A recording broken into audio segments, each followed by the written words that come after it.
এই থাম থাম। কি হয়েছে স্যার? তো রাত্রে কোথায় যাচ্ছিস? বন্ধুর বার্থডে পার্টি থেকে ফিরছি। স্যার বার্থডে পার্টির হিরো, পিছনে আবার হিরোইন। কিরে এত রাতে সাতার মেয়ে?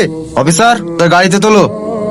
স্যার ভালো আছেন? আজ এত রাত কেন? ফ্যাক্টরিতে অনেক কাজ ছিল তো, আসতে দেরি হয়ে গেল। সেলিম? তুমি ওকে চেনো নাকি? হ্যাঁ স্যার, ও আমার ছোট ভাই।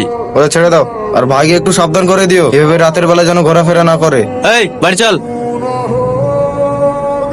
ভাই কোথায় গো? ঘরে ঘুমোচ্ছে। কেন, কি হয়েছে? আমার কিছু টাকা লাগবে। এত বড় ছেলে হয়ে তোমার ভাইয়ের কাছে টাকা চাইতে লজ্জা করে না? আর কতদিন এভাবে তোমার ভাইয়ের মাথার উপর বসে বসে খাবে? তোমার ভাইয়ের এত বোঝা টানতে পারছে না, এবার অন্তত নিজে কিছু একটা করো।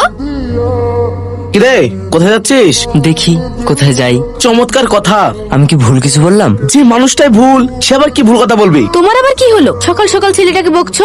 ছেলের হয়ে তোমাকে আর ওকালতি করতে হবে না। কিছু বললে তাড়াতাড়ি বলো, দেরি হয়ে যাচ্ছে। ভাইটা গরুর মতো খাচ্ছে আর গোষ্ঠী সব বসে বসে গিলতে লজ্জা লাগে না? শোন, এ বাড়িতে থাকতে গেলে কিছু একটা করতে হবে, না হলে না হলে কি বাড়ি থেকে চলে যেতে হবে? ঠিক আছে, আমি তাই চলে যাচ্ছি। আচ্ছা যা যা, নিজে রোজগার করে দেখ, এক মুঠো অন্যের মূল্য কত।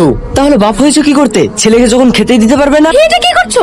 তোর জন্য আমি কি না করেছি, আর তুই তুই আমার মুখের উপর কথা বলছিস? এটা তুমি কি করছো? তোমার মাথা ঠিক আছে তো? হ্যাঁ আমার মাথা ঠিক আছে। তোমার ছেলেকে আমার চোখের সামনে থেকে চলে যেতে বল।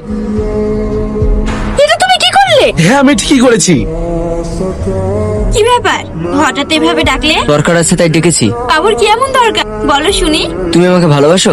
হ্যাঁ বাসি। হঠাৎ এই প্রশ্ন? আসলে আমি বাড়ি ছেড়ে চলে এসেছি। কেন? সে আমি বলতে চাই না, তবে তুমি আমার সঙ্গে যাবে কিনা তাই বলো। কোথায় যাব? আমি যেখানে নিয়ে যাব। মানে? মানেটা খুব সহজ, তুমি আমাকে ভালোবাসো, তাই আমি যেখানে নিয়ে যাব আমাকে যেতে হবে।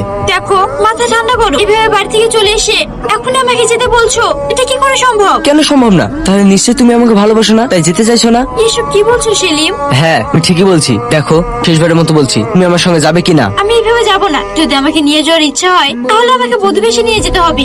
আমারও তো সময় নেই। এবার কিন্তু তুমি সত্যি বাড়াবাড়ি করছো। হ্যাঁ করছি, কেননা আমি ভেবেছিলাম তুমি আমার সঙ্গ দেবে, তুমিও দিলে না। থাকো তুমি।